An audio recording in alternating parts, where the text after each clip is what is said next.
Hi, this is Judy with NVSHP, President 2024. And this is Ragini Bhakta. I'm the treasurer for NVSHP. Welcome to another episode of Better Left Than Said.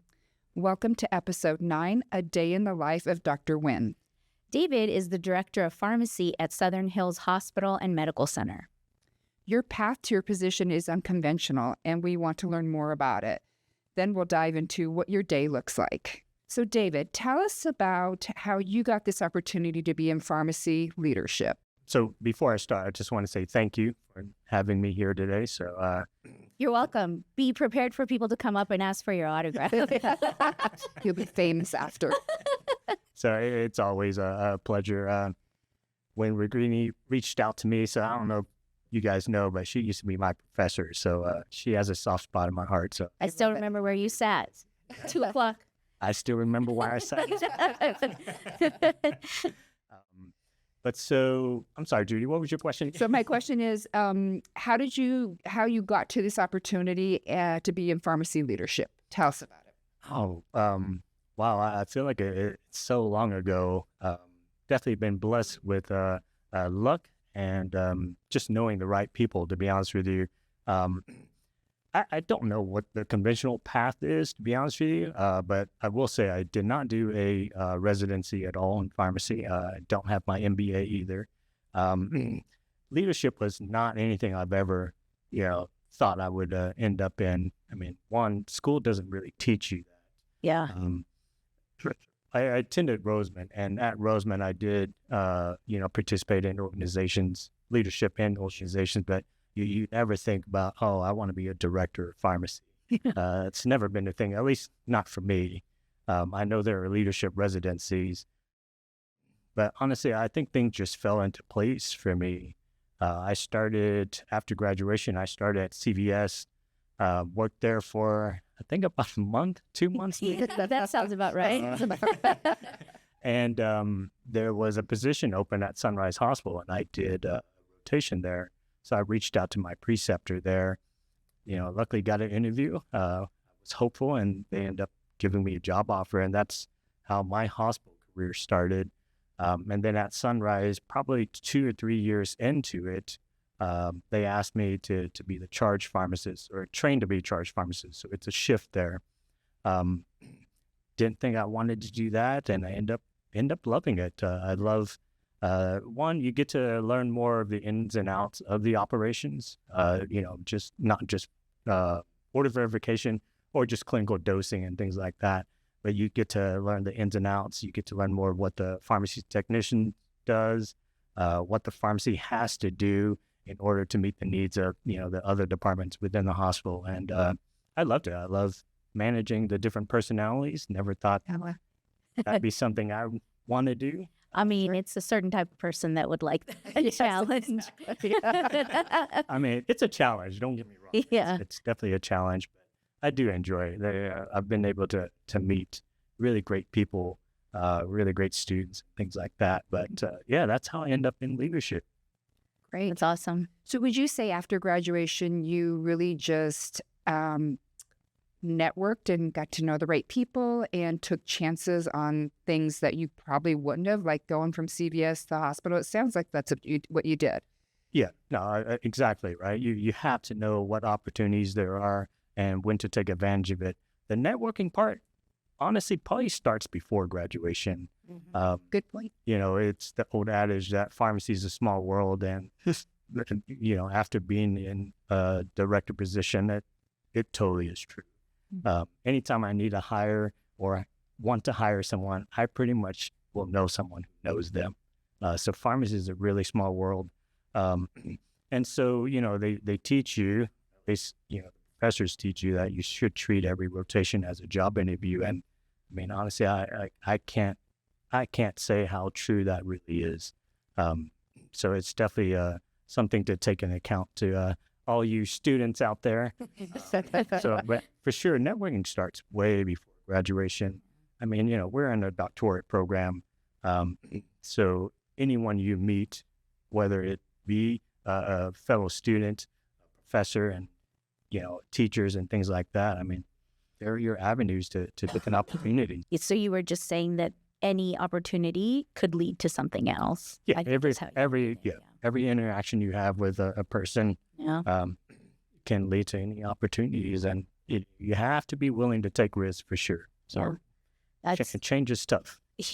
yeah, it can be scary. Yeah. So you kind of mentioned connections that you made or networking and how you treated rotations, kind of like a job interview. But can you think of any connections that really maybe was the turning point or the pivotal point to get you on this path towards pharmacy leadership? Yeah, I mean, it would have to be the preceptor for my rotation at Sunrise. His name is Don Phi. And Don, if you happen to be listening out there, I can't thank you enough. Definitely think he was the reason how I end up where I am now. Yeah. So he's been instrumental in all of it. So even when I started at Sunrise, I was able to work alongside him as well. And he's a brilliant mind. He's a brilliant. Interesting enough, Don Phi was my supervisor in 1993 at Sunrise Hospital. No way. Yeah. We just said small pharmacy is such a small world. Such a small world. Don Phi was definitely the best. I mean, just a good human, great pharmacist, and just good at communicating. So so interesting. Yeah, that is funny. He's amazing. Oh, he is. That's awesome. Well, thanks, Don. Thank you for all of that. Yeah, I mean, I think the more people that we speak with on this podcast, it's so interesting how so many people weren't really sure if they could do something, but were offered a chance and said yes. Yeah. And, a few yeses, and all of a sudden you're on a different, doing something different than you thought you would. Sure. That's cool. So take us through a typical day that you have, and just walk us, hour by hour or however you want to present it, because I think it's something that everybody is curious about, and every leadership position is different. So walk us through your typical day. So I don't know if there's a typical day. I think that's the issue. I will say possibly in some people's heads, they think being a director position or a director seat is glamorous, and there's nothing glamorous about it at all. Just yesterday, I just got notice that the refrigerator in the L&D space showed a temperature of 127. What? Smelled like something was burning, right? So, I mean, obviously you're literally out there to put out fires. So that's what you do, and you deal with the resources you do have at hand, and you figure things out, and that's my job in a nutshell, is what issues come up. There's always issues every day that come up. But in general, if you want to talk about a typical day, I'd say how I break it down is, 25% of the day is focused on the operations part, 25% with the clinical part. I mean, I'm fortunate. I have an ops manager and a clinical manager that works under me. They're fantastic. So my 25% with ops and clinical is that they're just giving me updates of what we need and if they need my help or guidance. Another 25% would be just regulatory med diversion things that you have to deal with on a daily basis. Mm-hmm. And at HCA, the med diversion program is very robust, so it takes up quite a bit of time. And then the other 25% is, making sure that I'm rounding on my employees, my staff, to make sure they have what they need to get their jobs done, but also rounding on the floors, so the nurses, nurse leadership, and also the providers to make sure they have what they need as well. That's how I would break down my day-to-day. Obviously, certain days you put more percentage in one thing versus the other, but there's definitely not a typical day, but I think that's part of the fun, to be honest with you. Yeah. Great. So that 25% you talk about clinical, and you said that's really just your clinical person giving you an update. How important do you think it is for you to keep up with that clinical information as a clinical pharmacist? I think it's very important.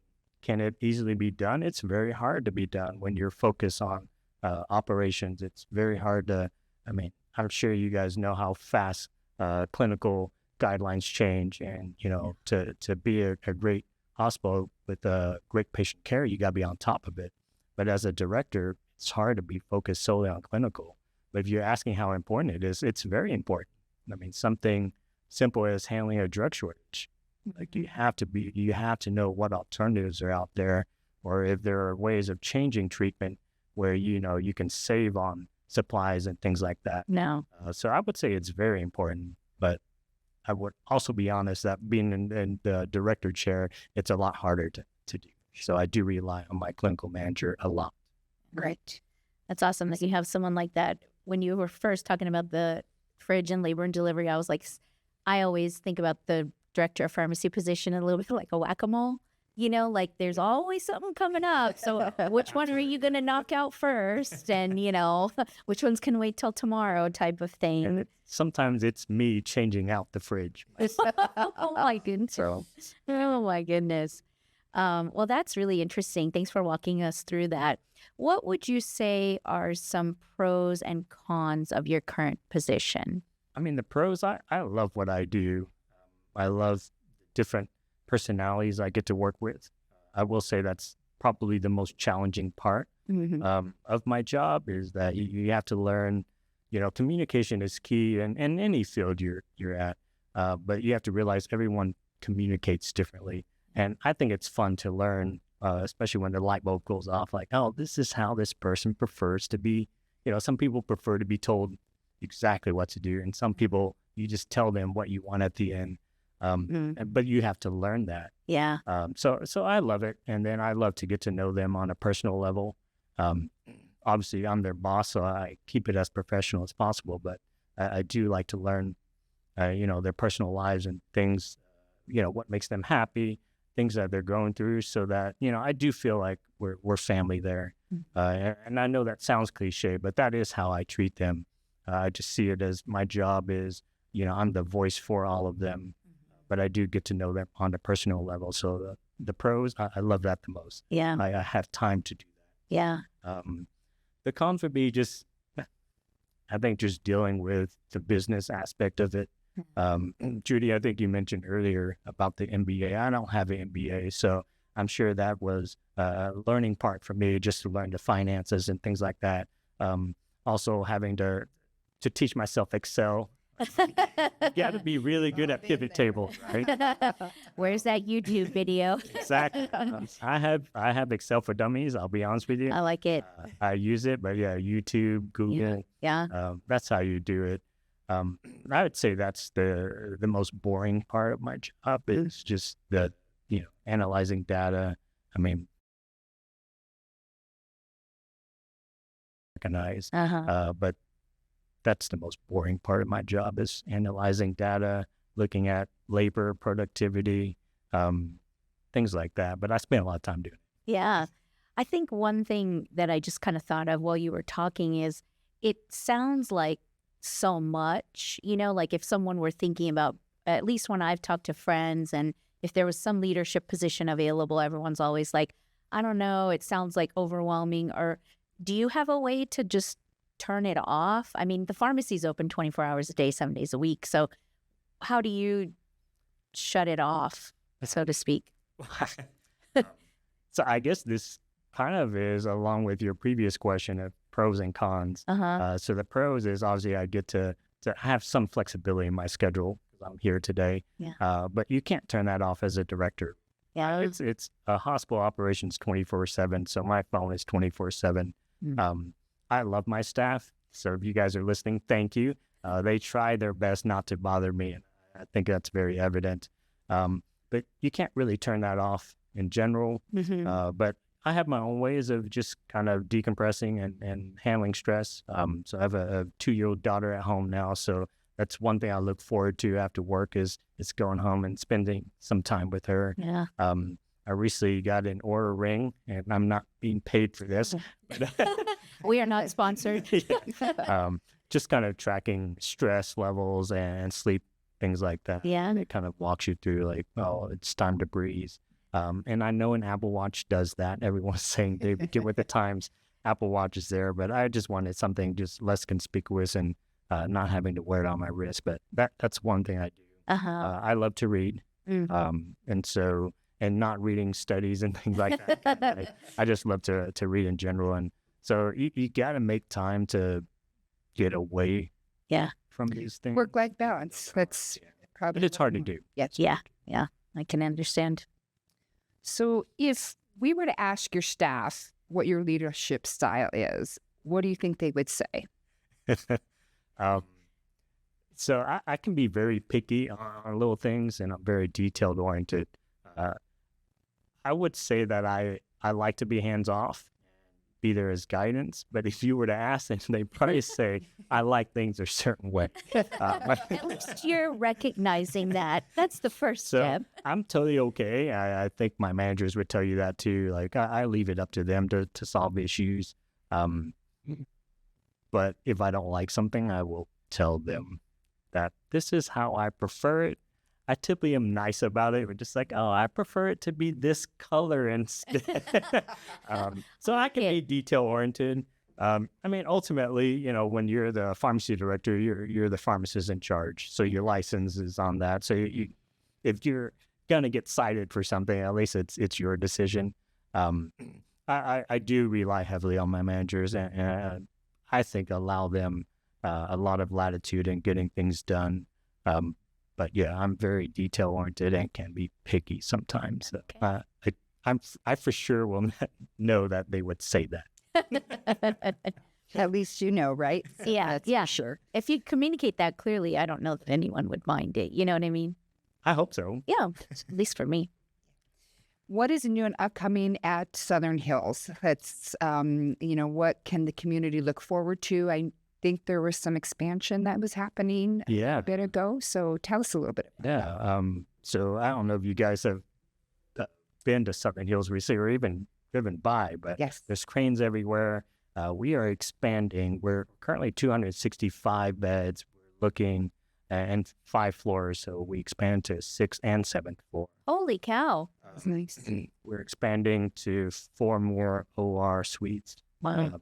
And I don't know if you guys are aware, but Southern Hills oversees ER at the Lakes and ER at South Las Vegas Boulevard as well. Oh, So the pharmacy I didn't realize that. meds there. Oh, We're looking to build 2 more. One is currently being built, CER at Desert's Edge, and then we're looking for a 4th one as well. So the 6th floor is going to put us over 300 beds. And the 7th floor, the plan is inpatient rehab. oh, excellent. Yeah, I've been there for 2 years, and I feel like I've seen construction cranes and cones since I've been there. It's very exciting. It's very Yeah. exciting. And I mean, that area of town is really growing. So I think it's great for the community. Yeah. Yeah. Yeah. And then, and we recently got certified. So we are certified stroke center. Oh, so that's excellent. Yeah. Including like the mechanical, man, I'm not going to say the right word, but like a neurointerventionalist. Wow. That's really, really cool. I are there. Wow. It's very exciting. That is exciting. I mean, more for pharmacists to learn about dosing and stuff, but very exciting. Very exciting. More clinical work. Yes. Yes. More clinical opportunities. Opportunities, yes. Okay, opportunities. That's awesome for the community and Southern Hills. Kind of going back to you and your transition into your current role, if there's someone, maybe a pharmacist out there or even a student who's interested in pharmacy leadership, are there any tips you would give someone? Well, I think one thing you did mention, which actually, if you think about this, and I think you always tell your students that come through that every rotation is an interview, is a networking opportunity, and I think that's huge advice. I think we forget when we were students, we just were trying to get through the stress and doing the daily rotations. But when you show up as a student, you're basically interviewing for a potential future job, right? So that when you do graduate and they have an opening, they go, oh, let me remember Regini for this position because she showed up and did such a great job. So I think that's a really great tip that he brought up at the beginning. I mean, that's kind of what it stood out to me a little bit when you were talking about that. Yeah. I think one of the main tips would be, at least for me, like I mentioned earlier, I started at CVS, went to Sunrise to gain tons of clinical knowledge. And then I moved to the rehab setting. So in inpatient rehab as a director before I ended up here at Southern Hills. So I've learned different facets of, where the patient goes and also different facets of pharmacy. And with medicine, experience counts for a lot. So as a student, I would recommend you try everything. So I know a lot of students think residency is the way to go, but it really helps operationally. Just something simple as when there's an issue with the doctor sending an electronic prescription somewhere, they don't understand how it works outside in a retail pharmacy. I do because I work there, and sometimes I can troubleshoot those things based on experience. So I would recommend to experience just different facets of pharmacy, just so you can understand how they intertwine with each other. Yeah.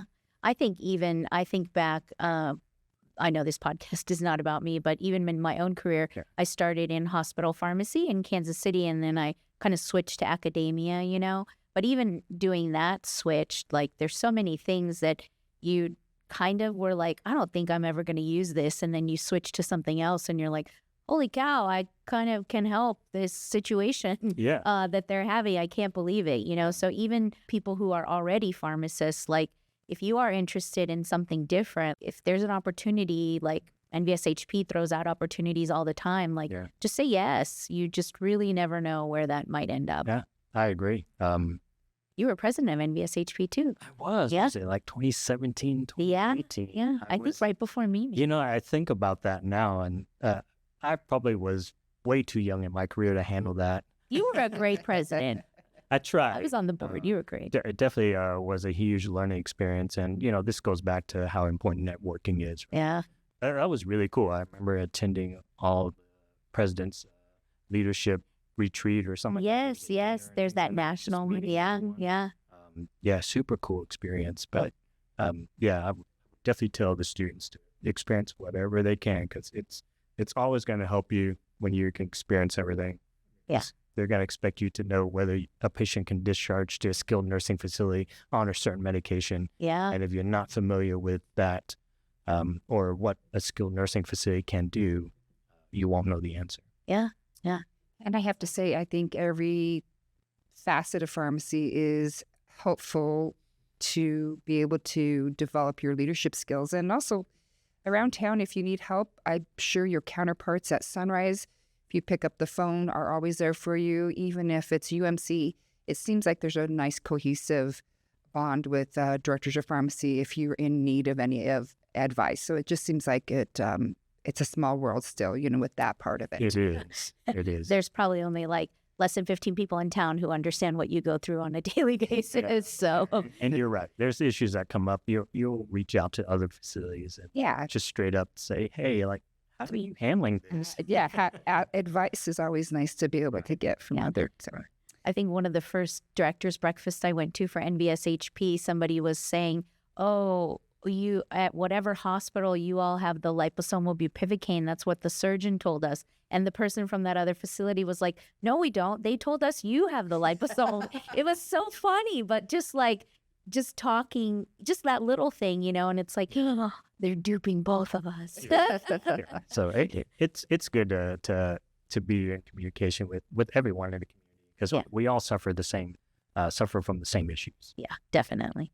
And I'm assuming with HCA, you have a hierarchy in corporate that if there's any issues, probably like most of the hospitals do, they have the corporate level for advice and stuff too. So that's always kind of a nice little support system. Oh, no. Yeah, for sure. Not little, but it's a good support system. It's a very good support system. So at HCA, pharmacy is actually considered a supply chain. Oh, wow. So I'm actually part of Health Trust. Oh. Health Trust and HCA are the same company. Health Trust is just their supply chain. Oh, okay, great. Everyone else in the department is HCA. So yeah. But pharmacy has resources. We are broken up. HCA is broken up into divisions, and so we have division support, is what we call them. Oh, that's awesome. That's awesome. Thank you so much, David, for sharing your experiences with us. Nevada still has opportunities with pharmacy with the right attitude and willingness to learn. Yeah, David, we really enjoyed hearing about kind of what led to you getting here. And sometimes you can't really pinpoint it. It's just like, I don't really know. I just remember saying yes to a lot of different things. And here we are, 2 years of being director of pharmacy at Southern Hills. That's awesome. And I think it says a lot about you personally that you are willing to kind of take changes on yourself, and if it were me and I was working for you, I would be like, well, if he's that open to it, maybe I should be a little open to it too. So I think attitude can be contagious. Well, thank you for having me. You're welcome. Yes. our second in-studio person. So This very is exciting. Well, that's it for Better Left Unsaid. We really, again, want to thank Ron Herbs from Roseman University. He's so energetic and really makes sure that everything we say sounds good and we look good as well on the video. Thank you as well to Damaris Morales for playing our music. She's a classically trained pianist that Ron knows. I mean, Wow. It's his wife. So this is a family operation that we have here. Look for some emails from MVSHP about our next snapshot in the coming weeks. And thanks to everyone who renewed their membership at the end of 2023. It's never too late to join NVSHP. It's just that your membership won't be a full year, anytime you join. All renewals are in December. But please go ahead and join, especially if you kind of like what we're putting out. Then we'd love to feel that support from the community. Thanks for listening. Join us next time on Better Left Unsaid.